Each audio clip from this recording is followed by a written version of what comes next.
ऐसी ही एक अक्षम्य घटना थी जिसने सीधे भारत के सम्मान और आत्मा पर चोट की थी। कारण साफ था, अयोध्या के श्री राम के मंदिर पर आक्रमण भारत की आत्मा पर आक्रमण था। जहां हर भारतीय के रोम रोम में राम बसते हैं, वह भारत यह अपमान कैसे सहता। राम मंदिर पर आक्रमण भारत को आहत कर गया था। विदेशी हमलावर अपनी बर्बरता दिखाते गए और भारत अपने आत्मगौरव को फिर से पाने के लिए संघर्ष करता रहा। भारत रामलला के जन्म स्थान पर बाबर के नाम पर बने एक ढांचे को देखता और उसे हटाने का संकल्प लेकर शक्ति संजोया करता। हिंदू समाज आत्मसम्मान के रण में डटा रहा और लगातार हमलावरों द्वारा बनाए गए बाबरी ढांचे को हटाने के लिए लड़ता रहा। सरयू कई बार रक्त से लाल हुई। कभी स्थानीय शासकों ने तो कभी साधु संतों और राम भक्तों ने राम जन्मभूमि की मुक्ति के लिए अपने प्राणों की आहुति दी। 74 बार युद्ध हुए। हम कुछ मोर्चे हारे, पर रण जीतने का संकल्प कभी कम नहीं हुआ। हिंदू समाज तलवारों से रक्त रंजित हुआ, पर उसने हार नहीं मानी। उसका संकल्प अजेय था। 15 अगस्त 1947 को देश की आजादी के साथ सैकड़ों सालों से चले आ रहे इस संघर्ष में नई ऊर्जा और एक नया मोड़ आया। अचानक 23 दिसंबर 1949 को बाबरी ढांचे में श्री राम लला प्रकट हुए। हजारों राम भक्त दर्शन के लिए उमड़ पड़े। तत्कालीन प्रधानमंत्री पंडित जवाहरलाल नेहरू ने उत्तर प्रदेश सरकार को श्री राम लला को विवादित ढांचे से हटाने का आदेश दिया।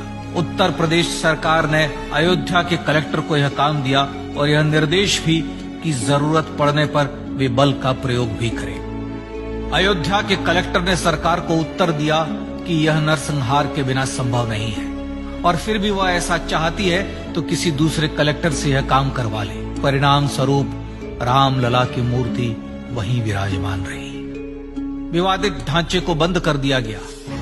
केवल पुजारी को सेवा अर्चना के लिए भीतर जाने की अनुमति थी। फिर भी राम भक्त विवादित ढांचे के बाहर से प्रभु श्री राम की आराधना करते रहे। भारत के हिंदू समाज के लिए चुनौतियां और बढ़ गई। मामला अदालत में गया। विपक्षी दलों द्वारा अदालत में भगवान श्री राम के अस्तित्व पर सवाल उठाए गए। उनके अयोध्या में ही जन्म लेने का प्रमाण मांगा गया। भारत का जनमानस अब आहत हो उठा था। आजाद भारत में भी हिंदू समाज को अपनी आस्था और श्रद्धा के लिए संघर्ष करना पड़ रहा था। चुनौतियों के इस समय में सन 1984 में विज्ञान भवन दिल्ली में विश्व हिंदू परिषद ने धर्म संसद का आयोजन किया। इस संसद में देश भर के संतों ने राम जन्मभूमि की मुक्ति के लिए आह्वान किया और राम जन्मभूमि मुक्ति यज्ञ समिति का गठन किया। धर्म संसद ने राम जन्मभूमि की मुक्ति और वहां भगवान श्री राम के भव्य मंदिर बनाने के भारत के जनमानस के संकल्प को फिर से दोहराया। विश्व हिंदू परिषद के नेतृत्व में मंदिर निर्माण के लिए पूरे देश में अभूतपूर्व आंदोलन की शुरुआत हुई। श्री राम जन्मस्थली मुक्ति यज्ञ समिति के साथ देश भर में राम जानकी की रथ यात्राएं निकली। राम लीलाओं में राम कथा के माध्यम से भारत का आम जन फिर से जुटा। अब सबके मन में एक ही प्रण था, एक ही लक्ष्य था। अयोध्या में जन्मभूमि पर भगवान श्री राम के भव्य मंदिर का निर्माण। सन 1989 में विश्व हिंदू परिषद द्वारा गांव-गांव से रामशिला पूजन करके अयोध्या भेजी गई। 2,75,000 गांवों से रामशिलाएं अयोध्या पहुंची। भव्य राम मंदिर के शिलान्यास का निर्णय हुआ।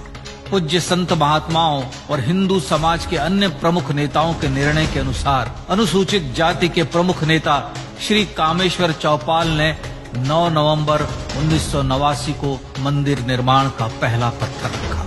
राम जन्मभूमि पर मंदिर निर्माण के लक्ष्य की पूर्ति के लिए सन 1990 में सोमनाथ से अयोध्या के लिए श्री लाल कृष्ण आडवाणी ने रथ यात्रा की शुरुआत की। देश में जन भावनाओं का ज्वार उमड़ने लगा। श्री लाल कृष्ण आडवाणी के रथ यात्रा के साथ साथ मंदिर के लिए जन समर्थन बढ़ने लगा और छद्म सेकुलरवाद बेनकाब होने लगा।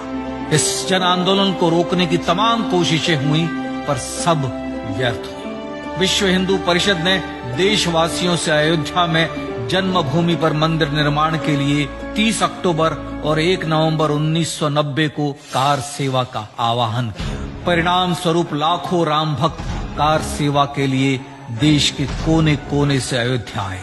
इससे देश की एकात्मता का विराट दर्शन हुआ। कार सेवकों को रोकने के लिए उत्तर प्रदेश के तत्कालीन मुख्यमंत्री श्री मुलायम सिंह यादव ने अयोध्या में परिंदे को भी पर न मारने देने की घोषणा की। स्थितियां गंभीर हो गई। अयोध्या से 200 किलोमीटर दूर रेलगाड़ियां रोक दी गई। अयोध्या युद्ध भूमि बना दी गई। मार्ग बंद, रेल बंद, चप्पे चप्पे पर पुलिस। अयोध्या सैनिक छावनी में बदल गई। राम नाम पर ऐसी पाबंदी कि अर्थी ले जा रहे लोगों तक को रोका गया, क्योंकि वे राम नाम सत्य कह रहे थे। लेकिन सैकड़ों किलोमीटर की यात्रा कर कार सेवक अयोध्या पहुंचने लगे। राम के गीत गाते, होठों पर हंसी और पांव में छाले लिए राम काज के लिए राम भक्त देश विदेश से अयोध्या पहुंच ही गए। कार सेवकों पर गोलियां चली। अनेक कार सेवक शहीद हुए। आजाद भारत में जन्मभूमि पर राम मंदिर के लिए कार सेवकों ने फिर एक बार अपना बलिदान दिया, पर कार सेवकों ने विवादित ढांचे पर भगवा ठहरा ही दिया और इस तरह कार सेवा सफल हुई।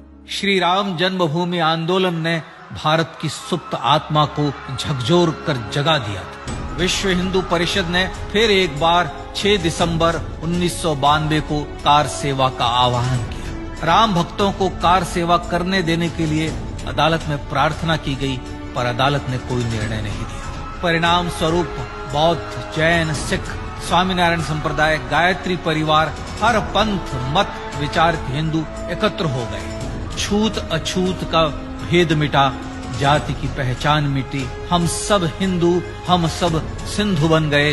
राम सिंधु में ज्वार उठा और देखते ही देखते 6 दिसंबर 1992 को श्री राम जन्मभूमि से बाबरी ढांचा सदा के लिए हट गया।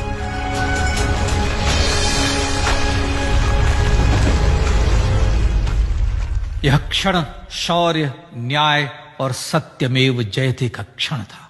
यह तो धर्मस्ततो जय का क्षण था। पर संघर्ष की गाथा यहां जाकर भी नहीं रुकी।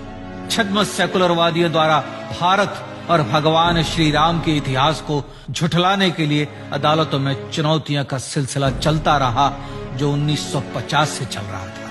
हिंदू सिखों के बीच से गुजरते हुए भगवान श्री राम का दर्शन करने के लिए विवश थे। यह स्थिति थी आजाद भारत में श्री राम और राम भक्तों की। पर सत्य को तो जीतना ही था।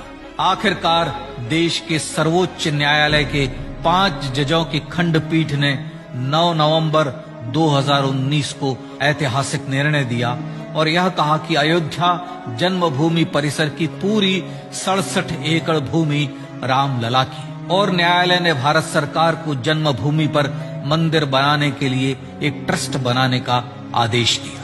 सर्वोच्च न्यायालय के आदेश के अनुसार भारत सरकार ने 5 फरवरी 2020 को श्री राम जन्मभूमि तीर्थ क्षेत्र नाम के ट्रस्ट का गठन किया और राम जन्मभूमि न्यास की भूमि जो सरकार द्वारा अधिग्रहित की गई थी, उसे ही नवनिर्मित न्यास को वापस दे दिया गया।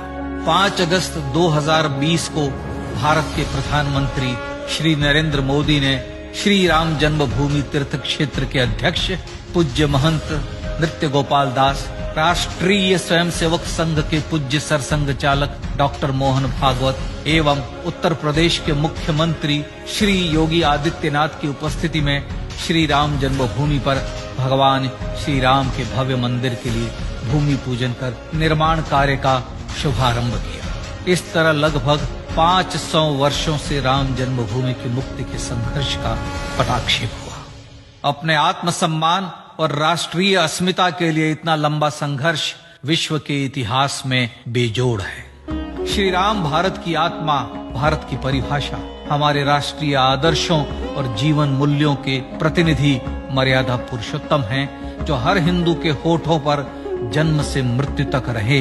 बस यही हर हृदय में प्रार्थना होती है। राम भारतीय राष्ट्रीय स्वाभिमान और आसेतु हिमालय से समुद्र पर्यंत तक जन जन को एकात्मता के बंधन में बांधने वाले रक्षा सूत्र है। अयोध्या स्थित श्री